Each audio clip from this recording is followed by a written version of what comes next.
Vamos iniciar em oração e estamos ainda na Aliança Abrâmica. E quando eu iniciei esse estudo sobre as alianças, eu não pensei que eu ia gastar tanto tempo,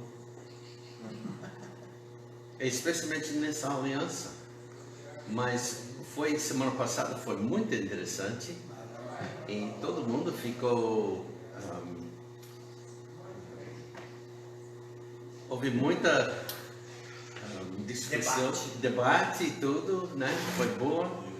E hoje nós vamos continuar a selagem da Aliança Abrâmica e veremos uma coisa interessante e tudo isso nos ajuda a entender sobre nossa salvação. E essa é boa.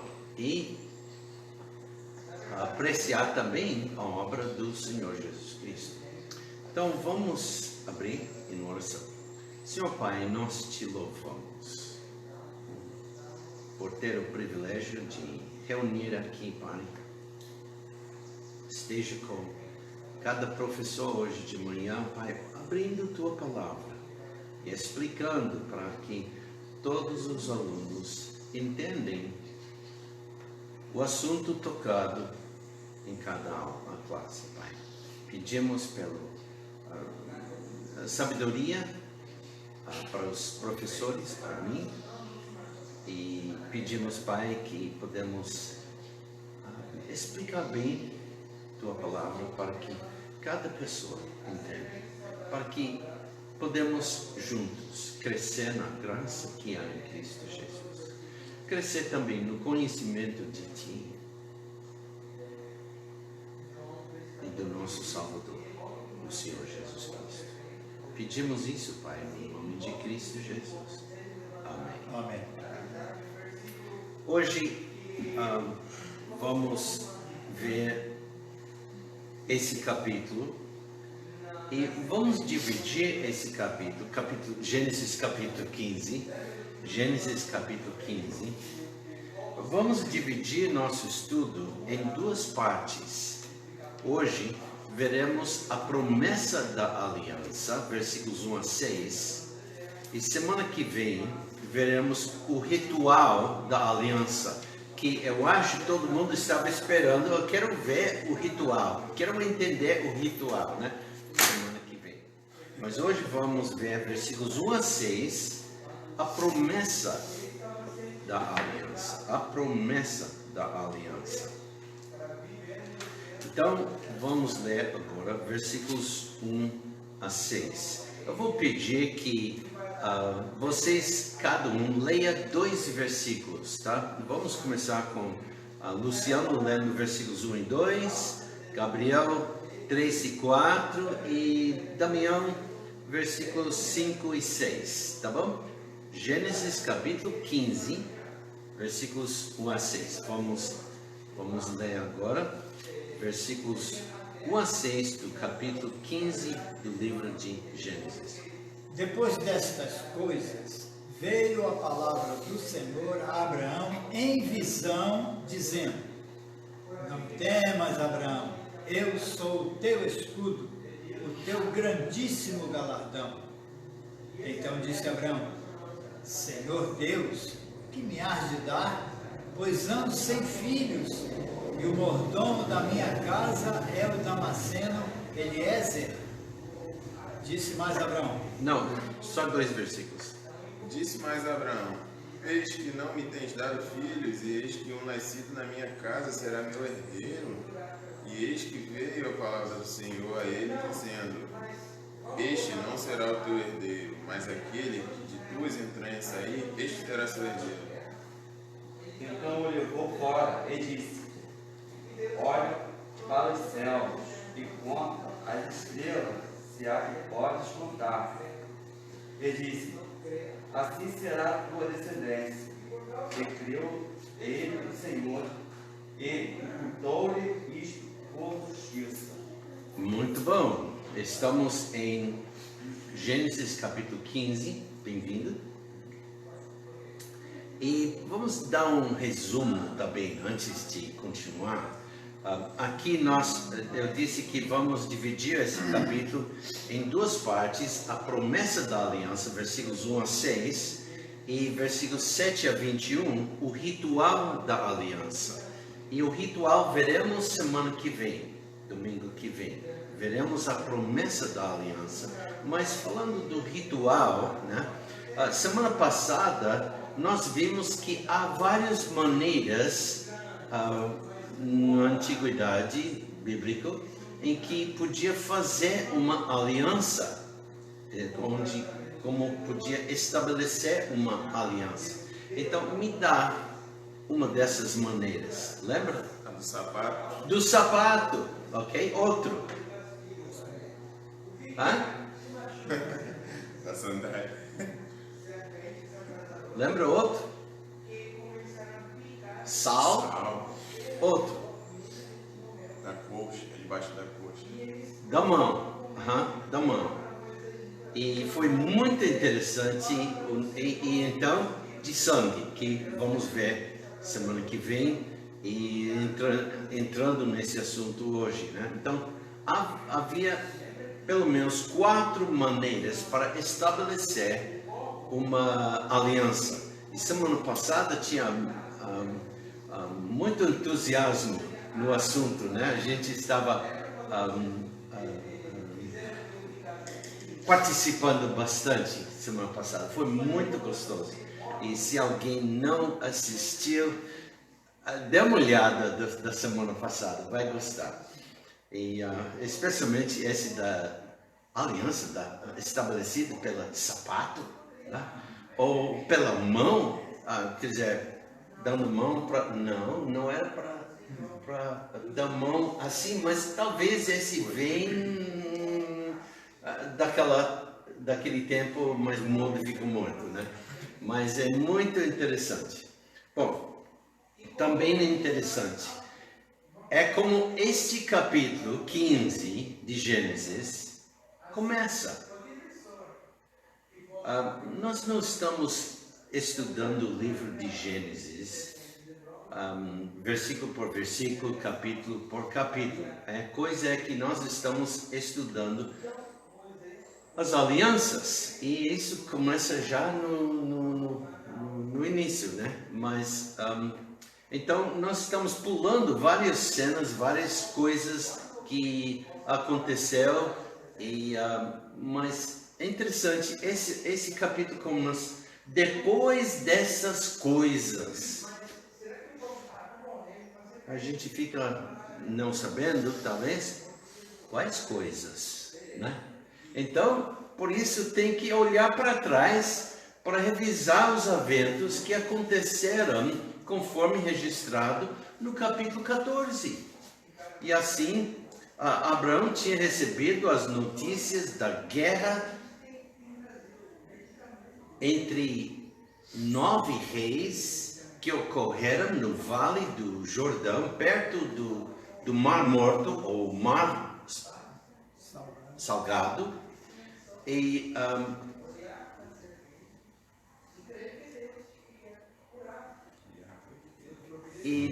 durante ou depois dessa guerra, o sobrinho de Abraão foi sequestrado. Tudo que ele tinha, família e parece muitos bens, e foram levados como despojos de guerra. Agora, vai lembrar que Abraão, lá nas montanhas uma vez, ofereceu para Ló, né, porque as duas famílias, a família de Abraão, a família de Ló, e todos os seus pertences, e especialmente gado e tudo, era muito grande, e não dava para sempre ficar juntos, então eles decidiram separar. E Abraão tinha dito para ele, então você escolha lá onde você quer, e onde você for, eu vou no outro lugar, outra direção. E Ló deu uma olhada assim, e ele dizia, eu vou lá no vale do Jordão. Há muitas cidades lá, muito verde, muita, né? Então ele desceu e eles partiram. Então, Abraão está nas montanhas de Judeia. Não foi conhecida Judeia naquele tempo. E ele estava morando na área chamada Hebron. Há uma cidade até hoje, muito antiga lá. E ele estava ali. E veio as notícias para ele dessa guerra e do que aconteceu com seu sobrinho. E Abraão está preocupado com seu sobrinho, com seus sobrinhos netos, né? E então ele decide abandonar todos os seus planos para a sua própria vida e os pertences dele, e vai descer para resgatar seu sobrinho. Então ele arma seus 318 servos e disse que, em capítulo 14, que esses servos são treinados. Para quê? Para a guerra. Quer dizer que ele tinha um exército. Quando diz que ele era rico mesmo. Onde ele ia sempre muitas pessoas. E quando ele desceu, ele deixou com certeza outros homens guardando todos os seus pertences. Talvez não tanto como o número de 318, mas alguns homens. E ele era forte o suficiente que ladrões tinham medo hesitavam de atacar ele. Tem muitos homens, são treinados, né? Então, ele arma seus 318 servos, com alguns amigos que o haviam informado do que tinha acontecido, são mencionados no capítulo, e ele sai atrás dos reis vitoriosos. Era uma guerra de 5 reis contra 4. E 5 perder. E ele teve que viajar, descendo das montanhas, em direção a leste, para chegar ao Mar Morto. Então ele tinha que ir para leste, descendo as montanhas, e né, uma estrada difícil, e não como hoje, né? E depois, chegando ao Mar Morto, talvez ele foi ver o local da guerra, para ver como era, né? E o local da batalha, coisa assim, e verificando que ninguém da sua família tinha ficado, né? E depois, então, ele tinha que viajar para o norte, por trás desses vitoriosos. Sabe uma coisa? No mundo de hoje, com as rodovias de hoje, ele teve que viajar 50 quilômetros apenas para descer de Hebron, nas montanhas de Judá, e então viajar outros 199 anos para ultrapassar a cidade de Damasco. Isso é 250 quilômetros nos tempos e no mundo de hoje. Para ele,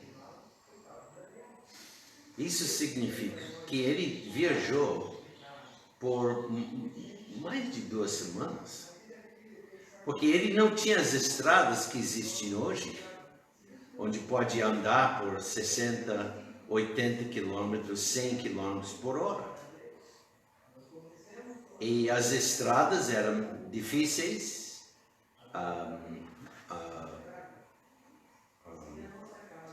não largas, não bem definidas de vez em quando, definido, mas não limpo, não era uma estrada como hoje. Muito torturosa, especialmente descendo das montanhas. Então ele foi.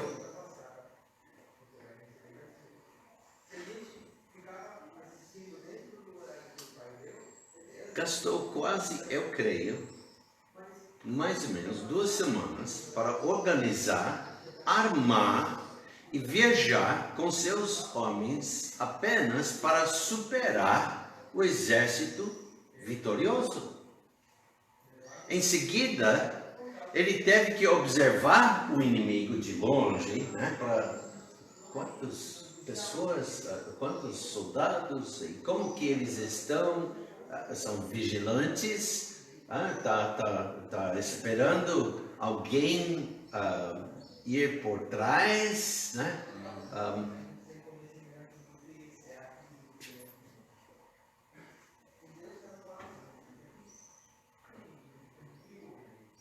Depois de observar, estudar o inimigo, ele tinha que fazer seus próprios planos. Como que eu vou resgatar meu sobrinho e sua família? Ele tinha que fazer os planos, atacar, superar, conquistar e resgatar todos aqueles que foram levados cativos. Eu creio que foi um ataque de surpresa. Eu acho que esses reis nem estavam preocupados. Já tinham viajado muito longe da área, quase 200 de hoje, mais de 200, talvez até quase 300 quilômetros, distante do local da batalha, com todos os despojos que eles ganharam. Então não estava com medo. E ele chegou até Damasco, mas não em Damasco, porque esses reis moravam mais para oeste, ou noroeste de Damasco. Uma grande viagem naquele dia. Tudo isso levou muito tempo, com certeza. Então, conseguiu, e agora ele está com todo esse despojo, e mais, agora ele vai voltar. Lendo, nós notamos que ele chegou em Jerusalém, quer dizer, chegou perto de Salém, que é Jerusalém. Quer dizer que na volta ele pegou outro caminho. Ele não subiu, desceu pelo Rio Jordão, mas entrou direto na Terra Prometida. E passou pelo lado oeste do Mar Galileia. E então chegou nas montanhas e chegando... então gastou muito tempo. Então ele está chegando no vale chamado Chavé, e aproximando a cidade de Salém, Jerusalém, ele encontra Melquisedeque, o rei de Salém, que é um sacerdote do Deus Altíssimo.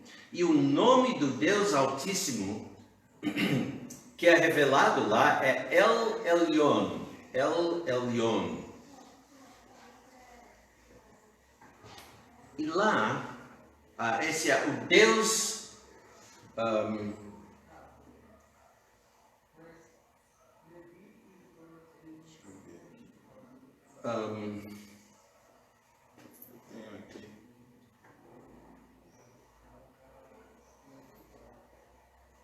não poderoso, o Deus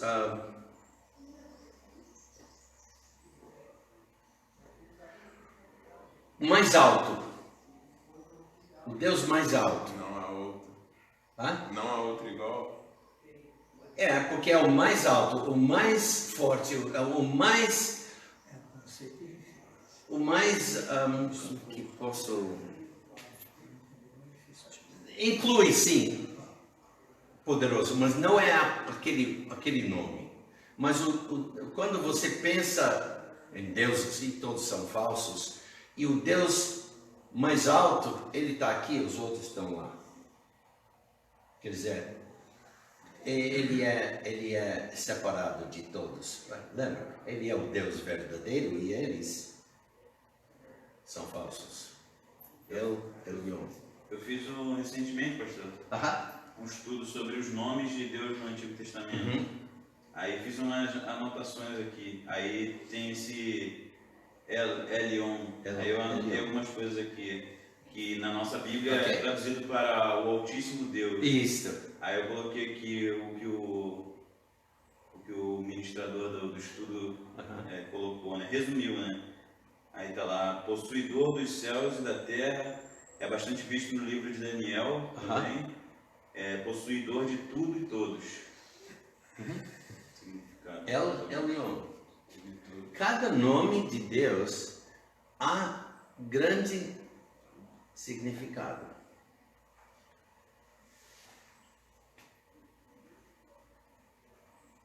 E aí,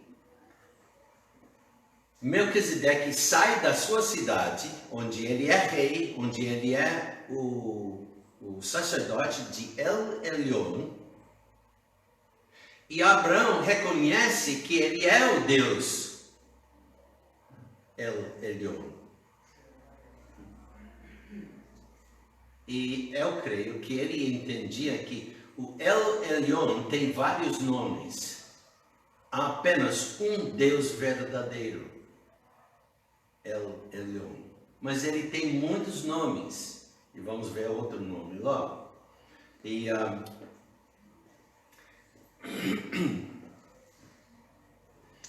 então, o que ele faz? Ele apresenta o dízimo dos despojos. O dízimo dos despojos para Melquisedeque. Agora, Melquisedeque é um nome interessante. É um nome composto, Melech Tzadik. Melech Tzadik. Melech quer dizer rei. Tzadik é justiça. Então, rei da justiça. Rei da justiça. Agora, uma coisa interessante é que esse homem, Melech Tzadik, é um tipo messiânico. Quer dizer, profeticamente, o seu nome e algo acerca da pessoa dele aponta para a pessoa do Messias. É isso um tipo messiânico. E porque Cristo é o rei da justiça. Ele é justiça. Ele é rei. Ele é também sacerdote. Nós lemos no Novo Testamento que ele é nosso advogado também, né? Ele é o sumo sacerdote, Cristo. Então, poderíamos gastar mais do que uma hora só estudando as coisas do capítulo 14, que realmente eu quis só passar por cima, né? Mas precisamos ter um pouquinho de entendimento, pano de fundo, porque o capítulo começa e depois destas coisas.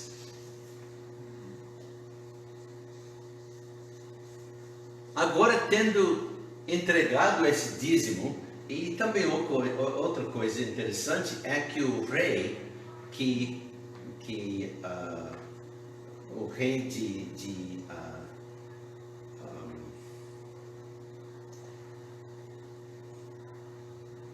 Sodoma, aparece lá.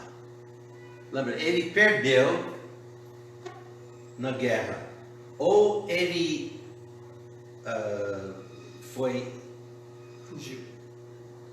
fugiu depois da guerra, os vitoriosos saem e ele volta para a sua cidade, ou ou seu pai, o rei morreu, ou foi levado também, eu creio não, talvez morreu, e o filho agora tomou o reinado. Ou como ele fugiu e voltou para a cidade. Voltou para a cidade, mas não tem nada. E ele está ouvindo que Abraão, de alguma maneira, tinha ido por trás, resgatou, está voltando para onde ele morava e com todo o despojo. E ele decide, eu vou lá. E ele faz uma proposta, né?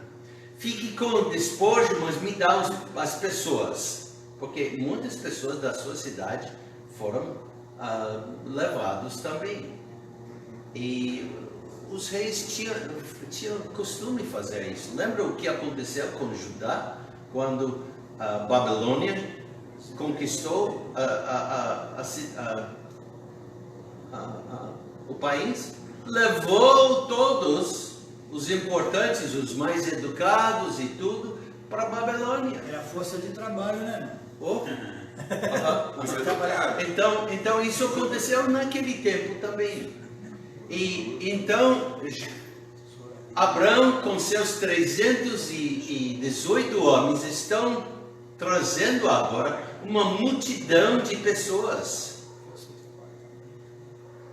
E ele chega nessa vale, Chavé, e Melquisedeque se encontra com ele e também esse rei. E o rei diz, me dá, mas ele não tinha direito de pedir nada. Por quê? Foram despojos de guerra. Os reis vitoriosos levaram, agora Abraão pegou ele, está trazendo de volta e descobrimos uma coisa. Abraão está, sem esse rei saber, Abraão está voltando justamente para entregar esse povo e tudo que pertence a eles de volta àquela cidade e o rei. Mas esse é outro estudo e vamos sair dessa. Agora Abraão, depois de entregar todos os despojos de Sodoma de volta, ele diz, eu não quero que tu me diz acerca de mim que eu fiquei rico por causa de ti. Então ele sai. Então separa isso. Agora Abraão, como está com o seu grupo de novo, e ele pode voltar para Hebron. Hebron fica desse vale de Chavé a cerca de 40 pouco mais quilômetros para chegar em Hebron, ou Hebron, a pronúncia hebraica. Então Abraão está ausente da sua casa, da sua tenda, dos seus pertences por mais de 2 meses. E está tudo bem, ninguém tem atacado. Né? Então, pensando, esse resgate, né? A viagem para resgatar, pegar os reféns e tudo e voltar para casa, incluiu uma viagem de mais de 650 quilômetros. E de volta a São Paulo. E daí volta. E de volta. Na ida, só seu exército. E na volta, com seu sobrinho e toda a bagagem e todo despojo que os outros reis tinham ganhado e perdido. Então, isso é basicamente o que significa depois dessas coisas. Então, voltamos para capítulo 15. Depois dessas coisas, veio a palavra do Senhor a Abraão em visão. Agora, vamos ler esses versículos 1 a 6. Depois destas coisas, veio a palavra do Senhor a Abraão em visão, dizendo: não temas, Abraão, eu sou o teu escudo, o teu grandíssimo galardão. Então disse Abraão: Senhor Deus, que me has de dar? Pois ando sem filhos, e o mordomo da minha casa é o Damasceno Eliezer. Disse mais Abraão: eis que não me tens dado filhos, e eis que um nascido na minha casa será o meu herdeiro. E eis que veio a palavra do Senhor a ele, dizendo: este não será o teu herdeiro, mas aquele que de tuas entranhas sair, este será o teu herdeiro. Então o levou fora e disse: olha agora para os céus e conta as estrelas, se as podes contar. E disse-lhe: assim será a tua descendência. E creu ele no Senhor, e imputou-lhe isto por justiça.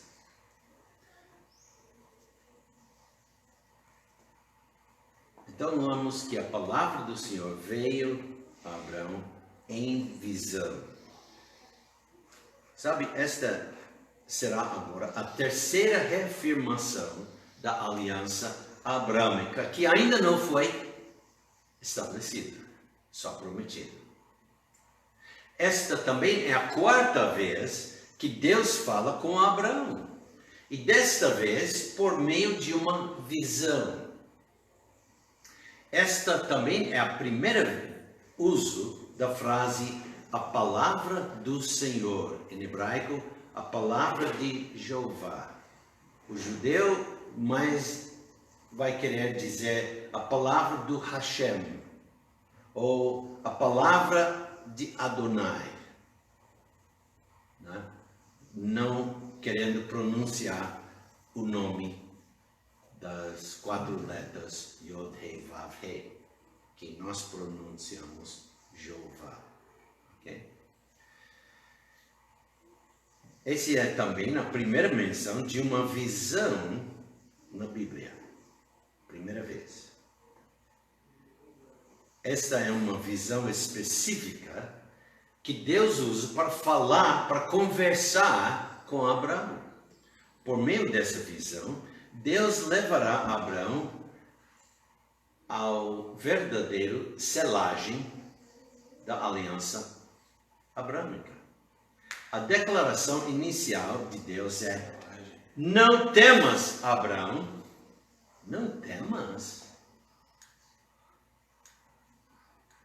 Do que Abraão tem medo? Porque ele já estava bem velho.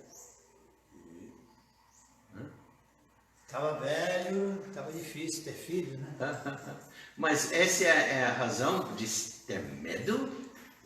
Ah, porque o Senhor veio falar com ele ficou com medo por causa disso, será? Pode ser isso. Ele falou: não tem medo. Será que ele tem medo do que os reis que ele derrotou em torno de Damasco estejam ocupados em se rearmando e venham para o sul em busca de vingança?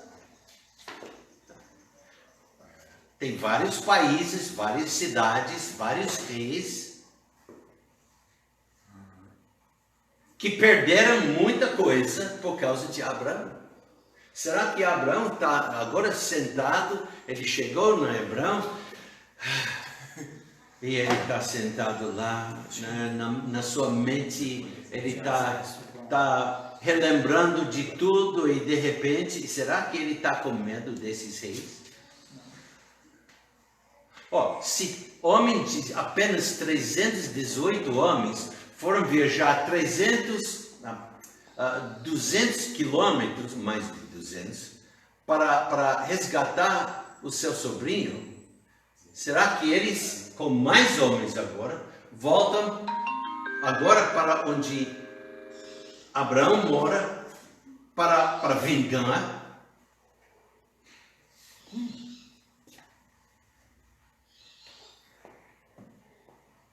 O que Deus disse para ele?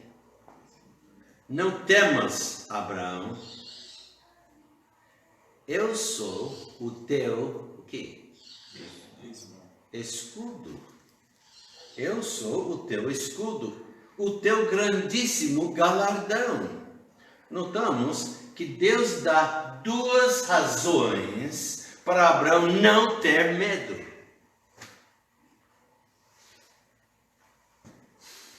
Eu sou teu escudo. O escudo é o que todos os soldados naquela época usavam para sua proteção corporal pessoal. O teu escudo. Deus o está assegurando de que ele protegeu Abraão durante toda essa vida, mesmo durante a campanha de guerra para libertar seu sobrinho Ló. Imagina, 318 homens, 19 com Abraão, mais alguns amigos mencionados lá, talvez 20, talvez 30, não sei quanto exato, contra os exércitos de várias cidades. E Abraão teve sucesso, vitorioso. Nas Escrituras, Deus costuma ser chamado de escudo nosso. A palavra hebraica usada é Magen, que nos lembra da frase Magen David. Muitas vezes, hoje em dia, é pronunciado Mogen David. Isso significa escudo de Davi. Escudo de Davi. Mas uma coisa interessante, nós não encontramos escudo de Davi na Bíblia. A maioria das vezes, Magen Davi é traduzido por engano como estrela de Davi. Kokav Davi. Outra palavra, estrela, Kokav. Então, aqui descobrimos que existe um Magen Avrão. Eu sou o teu escudo. Magen Avrão. Este é o mesmo escudo que encontramos em Deuteronômio, capítulo 33, versículo 29. Nós lemos lá, Deuteronômio, pode abrir lá, 33, Deuteronômio, capítulo 33. Deuteronômio, capítulo 33. Nós lemos, versículo 29. Bem-aventurado tu, ó Israel. Como é como tu? Um povo salvo pelo Senhor, o escudo do teu socorro e a espada da tua majestade. Por isso os teus inimigos te serão sujeitos, e tu pisarás sobre as suas alturas. Encontramos Davi louvando a Deus por ter este escudo. Vamos para 2 Samuel. 2 Samuel, capítulo 22. Capítulo 22, versículo 36. Davi diz aqui: também me deste o escudo da tua salvação, e pela tua brandura me vieste a engrandecer. Esse capítulo, 2 Samuel, versículo 22, podemos chamar de um salmo, que não está no livro dos Salmos. É um cântico de Davi, de ação de graças. Ele começa, versículo 2, versículo 1 diz: e falou Davi ao Senhor as palavras deste cântico no dia em que o Senhor o livrou das mãos de todos os seus inimigos e das mãos de Saul.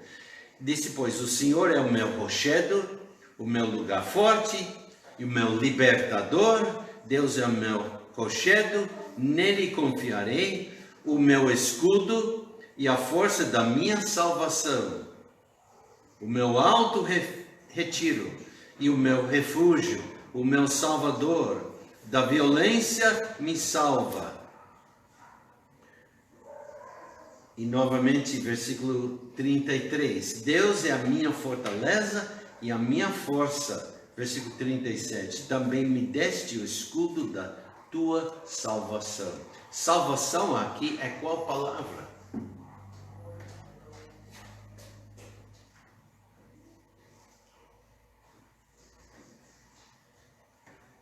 A palavra salvar é Yashar.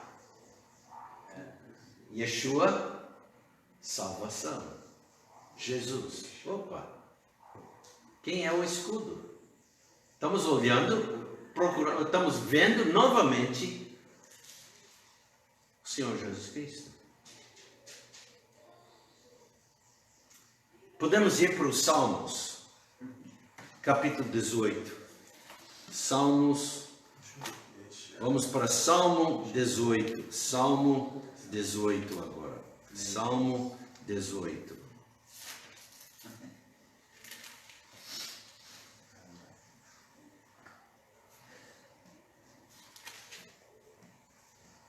Outro cântico de louvor de Davi, né? E nós vemos versículo 35. Também me deste o escudo da tua salvação. A tua mão direita me susteve e a tua mansidão me engrandeceu.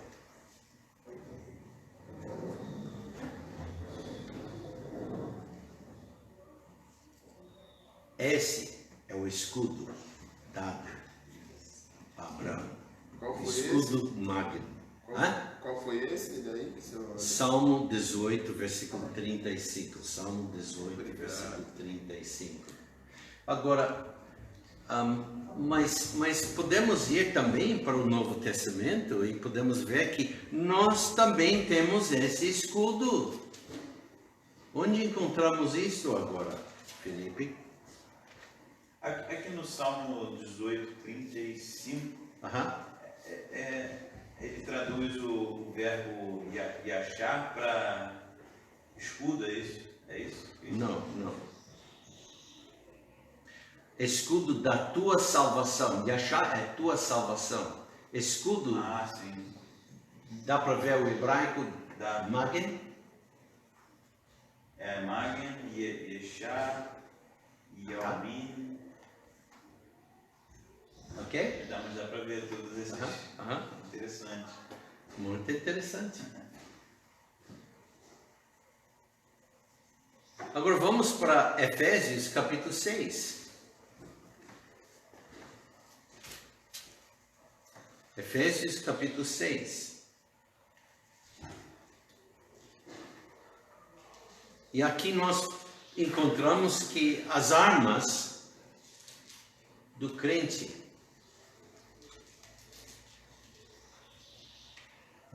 Versículo 10 diz: no demais, irmãos meus, fortalecei-vos no Senhor e na força do seu poder. Revesti-vos de toda a armadura de Deus. O escudo é uma peça da armadura. Mas ele diz: reveste-se, revesti-vos de toda a armadura de Deus, para que possais estar firmes contra as astutas ciladas do diabo. Porque não temos que lutar contra a carne e o sangue, mas sim contra os principados, contra as potestades, contra os príncipes das trevas deste século, contra as hostes espirituais da maldade nos lugares celestiais. Portanto, tomai toda a armadura de Deus. Está repetido. Toma toda a armadura de Deus, para que possais resistir no dia mau, o dia em que Satanás ataca, e havendo feito tudo, ficar firmes. Estai, pois, firmes, tendo cingidos os vossos lombos com a verdade, e vestida a couraça da justiça, e calçados os pés na preparação do Evangelho da Paz. As partes dessa armadura. E tomando sobretudo o quê? O escudo da fé, com o qual podereis apagar todos os dardos inflamados do maligno. Agora, nesses dias, houve muita destroço em Israel. E o Hamas tem lançado, não sei quantos, mas mais de 2.000, talvez 3.000 mísseis de Gaza para a parte sul e central de Israel. Israel tem desenvolvido um escudo. E como se chama esse escudo? Não é ferro, Iron Domo de ferro. E se você tinha visto fotos, pode ver sendo lançado, parece bolas de fogo que sobem assim e depois fica Procurando. E de repente, pum, o que aconteceu? Um dos mísseis está passando e esses estão programados para procurar, de alguma maneira, um míssil do inimigo. Então está assim e pega e pum, acabou.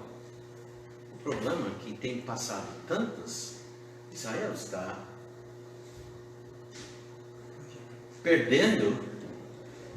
Se continuar, vai esgotar seu escudo.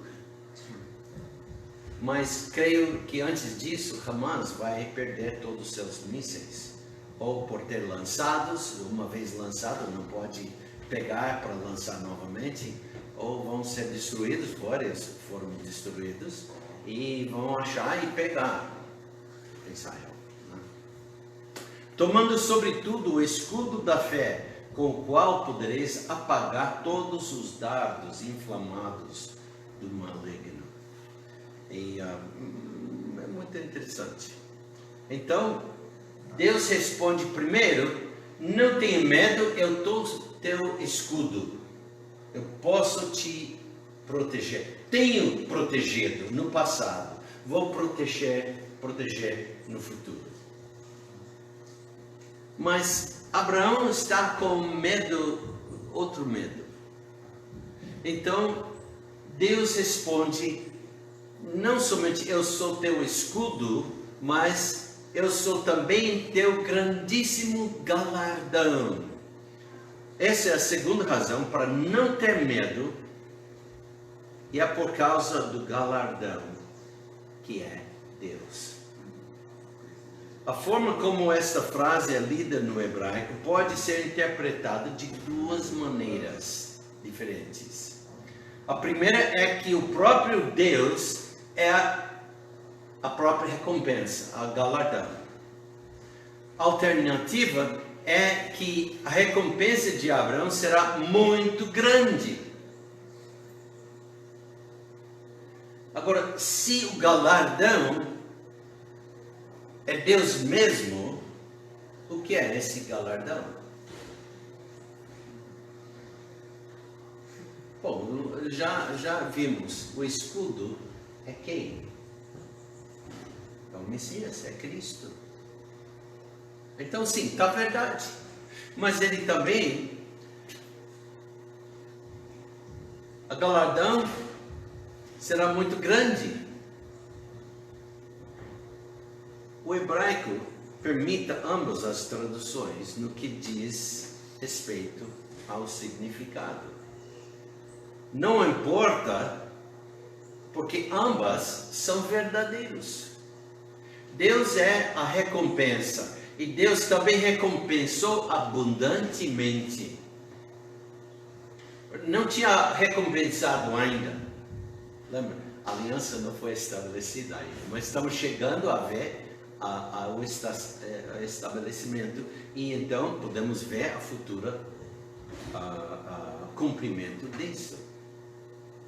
essa promessa de enriquecimento veio à luz da recusa de Abraão em aceitar os despojos de guerra do rei de Sodoma no capítulo 14. Eu não quero que o rei de Sodoma diz que eu me enriqueci com as próprias coisas do rei de Sodoma. E ele, enfim, ajudou o rei de Sodoma. Por quê? Pegou todos os despojos, trouxe e olha, eu nem quero nada, nem um sapato, nem nada de ti. Aqui, leva. Né? Abraão, em capítulo 15, vamos voltar lá. Versículos 2 e 3, responde indicando seu conhecimento de quem é El Elyon. Quem ele realmente é. Ele declara, ó Senhor Hashem, Jeová. Em hebraico é Adonai, Jeová. Adonai, o nome, Hashem. E a primeira vez que aparece nos livros da lei, ou seja, da Torá, essa expressão, o Senhor Jeová. Primeira vez.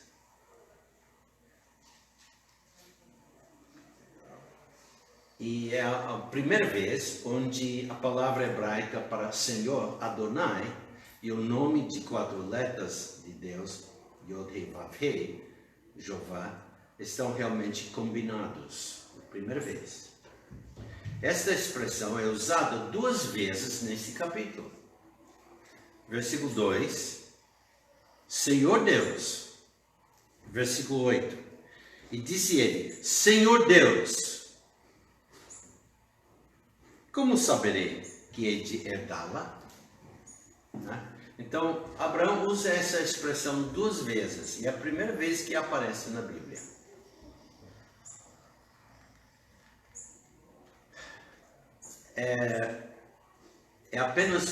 Aparece no livro das leis apenas mais 2 vezes.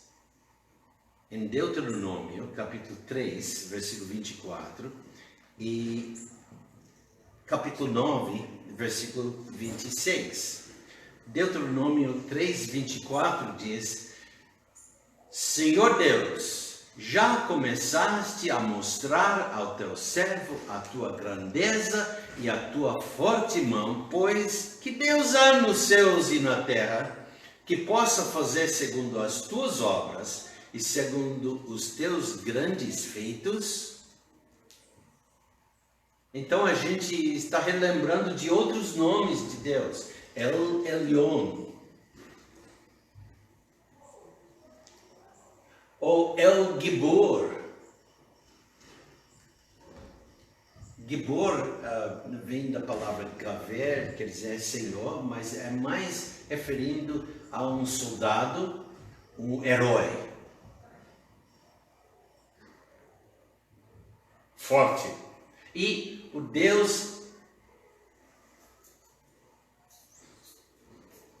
poderoso. Não existe outro Deus como Ele. Em capítulo 9, versículo 26, nós lemos, e orei ao Senhor dizendo, Senhor Deus, Adonai, Jeová, Adonai, Hashem, não destruas o teu povo e tua herança que resgataste com a tua grandeza que tiraste do Egito com mão forte. O que está acontecendo aqui? Senhor, não destruas o teu povo.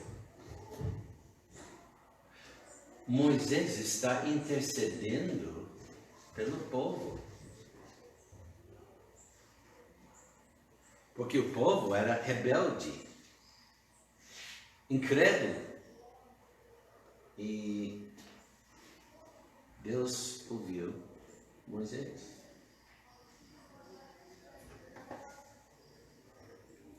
Agora, uma coisa interessante. Nós temos dito que essa é a quarta vez que Deus encontra com Abraão. Esta é a primeira vez que encontramos Abraão realmente falando com Deus. Há um diálogo aqui. Antes era só Deus avisando, Deus falando, Deus falando. Agora temos um diálogo. Deus e Abraão conversando. É nesse momento que aprendemos qual era o grande medo de Abraão.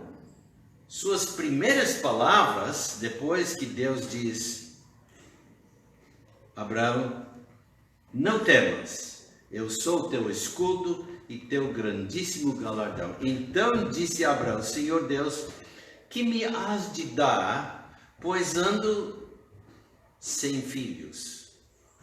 Sim, ele tinha medo, como o nosso irmão falou, quando eu fiz aquela primeira pergunta no início. Ele tinha grande medo.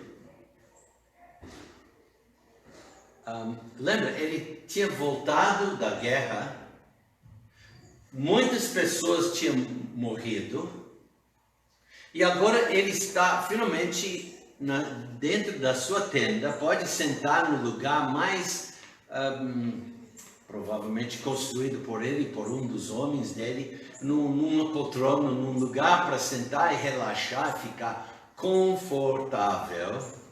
E ele está revisando tudo o que aconteceu.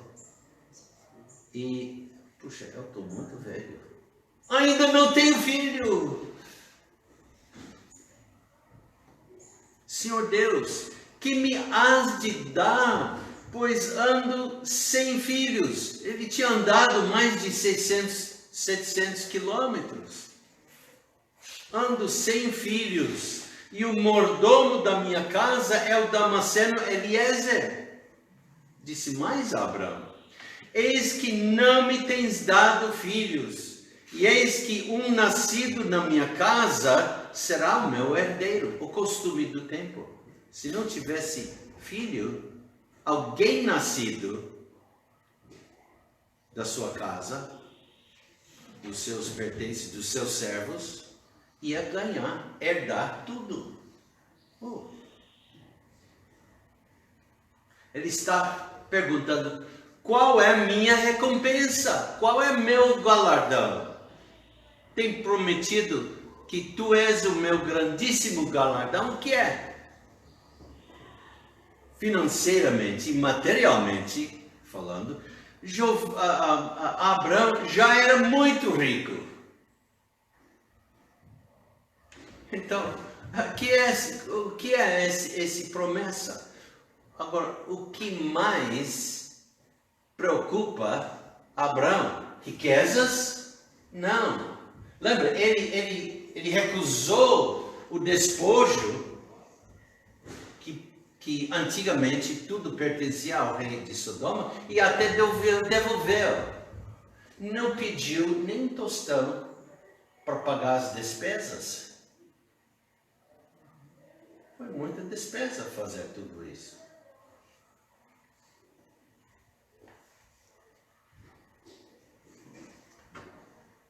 Abraão já era muito rico. O que faltava era o quê? Um filho. Deus já havia prometido a ele posteridade. E ainda assim, aqui estava ele, um homem com mais de 80 anos, fiel a Deus, mas parecia que Deus não estava sendo fiel com ele.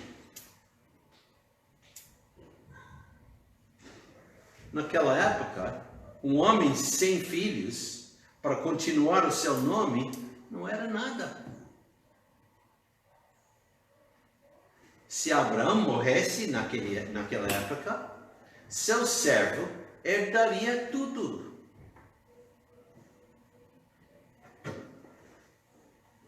Agora encontrei uma coisa interessante. No texto hebraico parece haver um jogo de palavras entre as palavras traduzidas para mordomo, que é ben Meseque, filho de aquisição, filho de possessão, e a palavra para Damasco, Dameseque. Está em seguida. Ben-Meseque, Dameseque. Dameseque, talvez quer dizer, é muito difícil chegar, estudei, atividade, talvez podemos traduzir. Não há uma tradução específica. A resposta de Abraão, em capítulo 3, expressa seu medo. E eis que um nascido na minha casa será meu herdeiro. Portanto, Eliezer, agora, interessante, o que quer dizer Eliezer? Dá para encontrar isso? Felipe? No céu? Teria que voltar para capítulo 14. Eliezer? O que quer dizer Eliezer? Não, aqui não tem definição Ok. do nome, é nome próprio. Deus é minha ajuda. Então Abraão, mais uma vez, está relembrando de Deus. Eliezer, Deus é minha ajuda.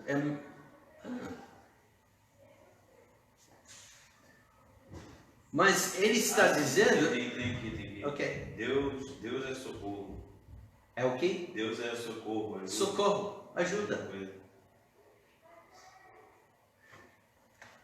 Seu medo, e eis que um nascido na minha casa será meu herdeiro. Portanto, Eliezer, ele está dizendo, de Damasco, era seu servo, nascido na casa de Abraão, e ele era filho de um servo que Abraão, talvez no passado, tinha adquirido, criado esse homem, e agora esse homem é o seu mordomo, o servo mais importante. E ele, que foi criado na sua casa, será o herdeiro se eu não receber filho próprio. Interessante. Não era um filho natural de Abraão, mas foi criado. Ben-Mesek, possessão do adquirido. Né?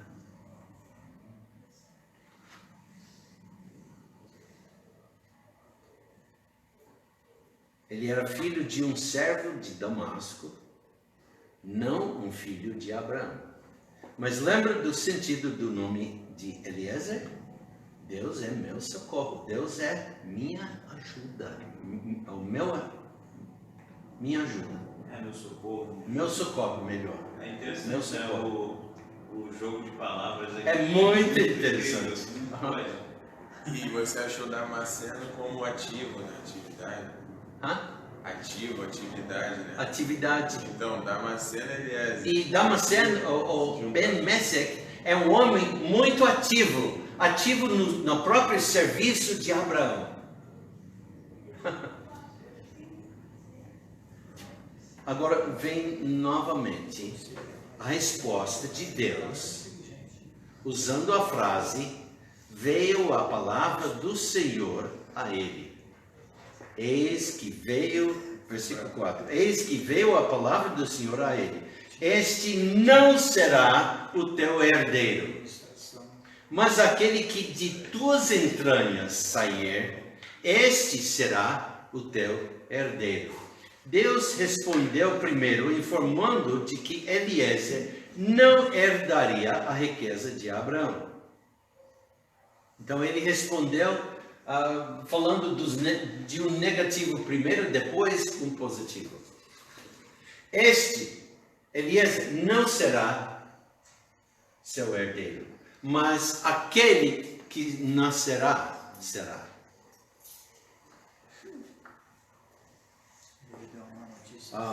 O texto hebraico é bastante enfático, que literalmente se lê da seguinte maneira: este não é seu herdeiro. É bem enfático também no português. Ele então afirma que aquele que herdaria tudo viria das suas próprias entranhas, seu semente. ou seja, alguém da sua, né, própria semente. Esse será o herdeiro. Então, Deus está assegurando como ele propriamente é o teu escudo, o escudo de Abraão e também um grandíssimo galardão. Terá um filho. Grandíssimo galardão. Mas vejamos também aqui outra referência ao Messias, a Cristo, porque ele é o maior galardão. Porque até esse tempo, e continuando até o tempo de Cristo, todos os sacrifícios eram sacrifícios promissórios, até que Cristo veio para nos salvar. E lembra, Deus é a salvação de Abraão. É o escudo de salvação.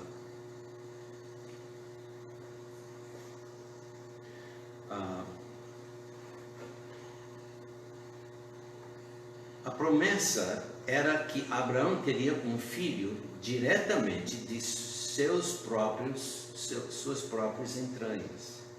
Além disso, isso reafirma uma promessa anterior sobre uma semente, já feita no passado.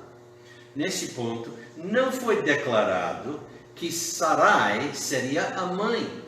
Nada é dito ainda de quem seria a mãe desse filho. Apenas que Abraão foi declarado a seu pai, que seria o pai. Então, no versículo 5, capítulo 15, Deus decidiu dar uma ilustração muito gráfica como garantia da promessa. Tendo vivido e viajado por toda parte de Israel, em minha mente, eu fui a Israel mais de 40 anos atrás, fiquei lá 6 semanas, viajei todo Israel, e mais de 20 anos atrás, fiquei lá 9 meses morando. Então, tendo viajado por todo, eu tenho viajado todo Israel que existe hoje, praticamente. Em minha mente, pensando daquela área onde Abraão estava morando, perto de, ou em frente de Hebron, perto da cidade de Jerusalém, eu imagino Abraão, em sua visão, no final de um dia quente e seco, ele tem descansado o dia inteiro, né? Sentado em sua tenda, curtindo a brisa e conversando com Deus em visão, porque ele está agora vendo Deus em visão, mas conversando com Deus nessa visão, enquanto que tempo passa. E tempo passa. De repente, fica escuro lá fora. O Senhor sugere que eles saem da tenda.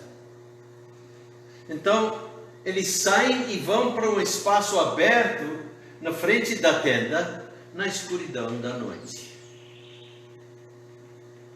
Curioso, e esperando pelo que o Senhor lhe diria, talvez pouco perplexo, por que sai ele, né? E o Senhor está lá, esperando para dizer algo, e Abraão está esperando. Já ouviu uma experiência assim? Você está esperando alguém falar e essa pessoa não está falando ainda, e talvez, né?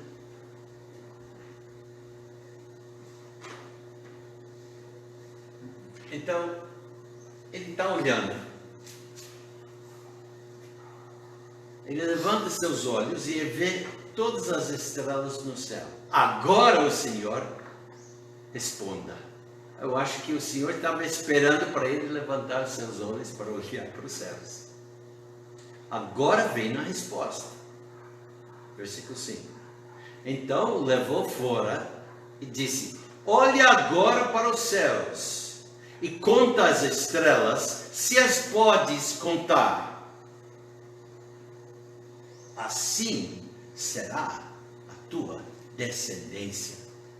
Eu lembro quando eu tinha mais ou menos, talvez 11, 12 anos, meu pai tinha uma propriedade de 88 hectares. A maior parte era, tinha campos que estavam naquele tempo sendo útil para grão, mas meu pai não era fazendeiro, ele alugava esses campos para outro fazendeiro, mas a maior parte era em floresta. E eu gostava muito de entrar na floresta. E um dia combinei com meus amigos que nós íamos acampar. Era no verão e eu pedi do meu pai, eu lembro isso, não é nada com isso, mas eu pedi do meu pai: pai, nós vamos acampar e nós queremos carne, boa carne. Vamos ter assim um fogueiro e queremos fazer churrasco. E meu pai comprou carne para todos nós e fomos acampar. E eu lembro, depois de ter comido, e foi gostoso, não lembro tudo que comemos, mas levamos, eu sabia como cozinhar, e os meus amigos também conheciam um pouco, e já tínhamos acampado no passado, mas dessa vez não há nenhum adulto conosco, só nós. Se me lembro, eram 3 ou 4 rapazes. E depois de comer, está escuro, e vamos dormir. Estávamos num lugar aberto da floresta, de vez em quando tem esses lugares abertos, com um tipo de gramado e muito bonito. E era um lugar um pouco mais alto, e descia assim, estávamos aqui, era mais ou menos 1 metro mais alto do que o resto daquela área aberta, e árvores por trás de nós, e nosso fogueiro e tudo. Agora estamos deitados, olhando para os céus e conversando justamente acerca de Abraão e desafio de Deus para Abraão: conta as estrelas. E ficamos tentando contar.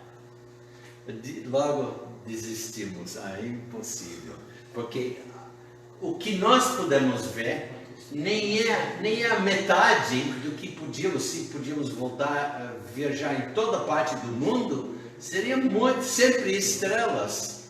É impossível, impossível. E esse era o desafio de Deus. Assim será a tua descendência, né?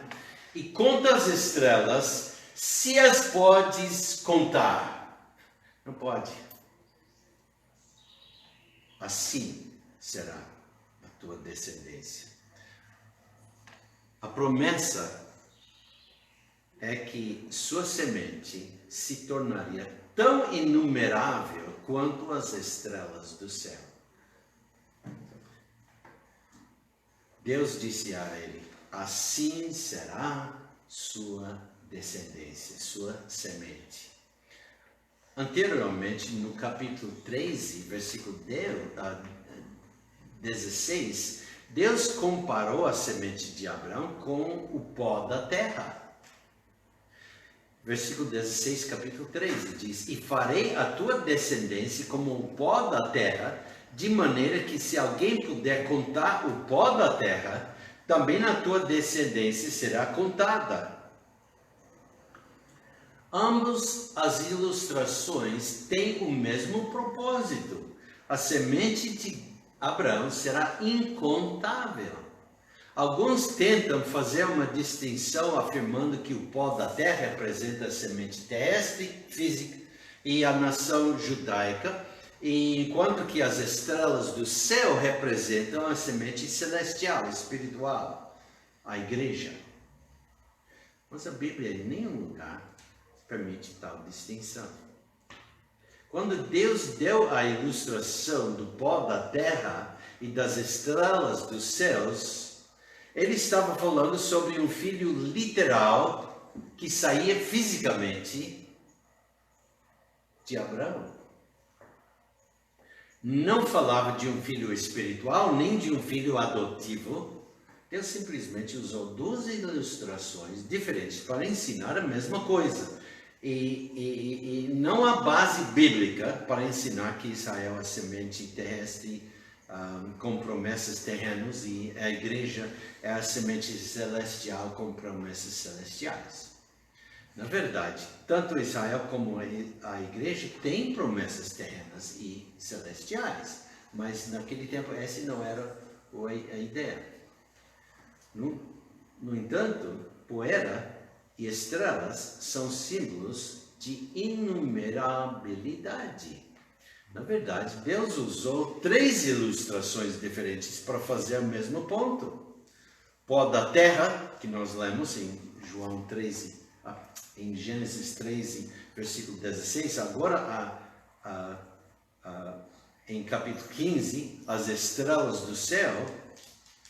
Mas em Gênesis capítulo 28, versículo 14, Deus fala para o seu filho Jacó, aliás, neto, e em versículo 14 de Gênesis 28, e a tua descendência será como o pó da terra, e estender-se ao ocidente, e ao oriente, ao norte, e ao sul, e em ti e na tua descendência serão benditas todas as famílias da terra. E depois, aqui em Gênesis 15, como as estrelas do céu, que nós lemos, e agora,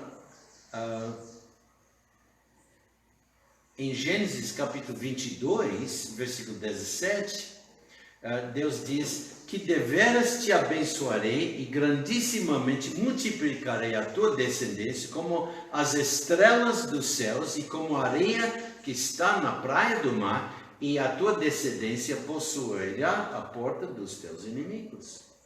Também para Abraão. Agora podemos ir para capítulo 26, versículo 4. Multiplicarei a tua descendência como as estrelas dos céus e darei à tua descendência todas estas terras, e por meio dela serão benditas todas as nações da terra. E agora podemos ir para o capítulo 22, e ele também fala da areia da praia ou do mar. E tu o disseste, certamente te farei bem e farei a tua descendência como a areia do mar, e pela multidão não se pode contar. Gênesis 32, versículo 12. Então, Gênesis capítulo 15, versículo 6, contém a descrição da fé de Abraão. Esta é uma declaração soteriológica sobre salvação, assunto da salvação, que contém tanta a exigência humana quanto a resposta divina.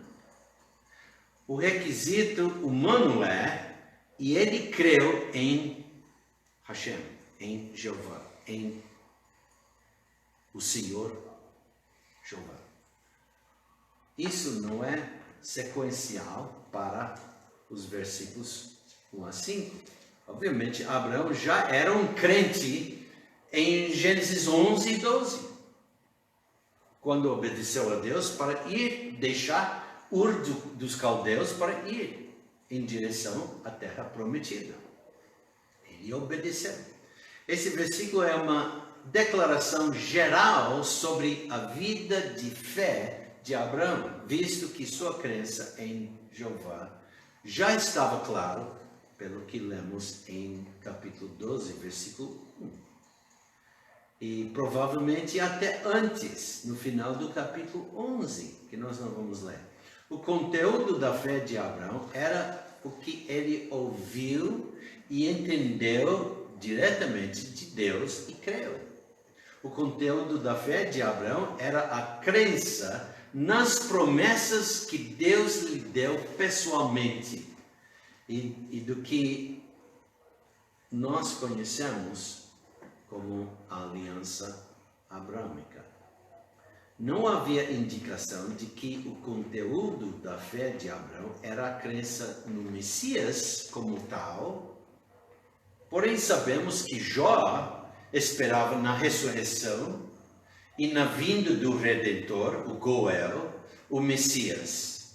Creio eu que o Senhor relatou bem mais para Abraão do que está registrado. Abraão sabia mais do que está registrado aqui. Hoje nós temos toda a palavra escrita, temos todas as profecias e podemos estudá-los e podemos ver a progressão, como Deus tinha dado essas dicas, profecias, cada um por vez, para que o homem podia identificar quem é o Messias.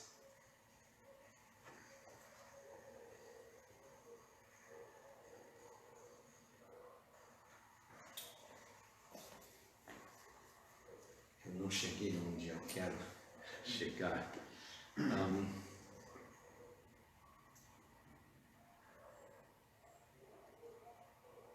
Vamos parar aqui.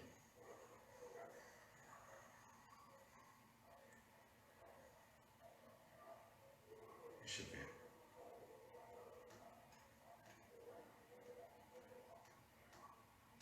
Vamos continuar semana que vem.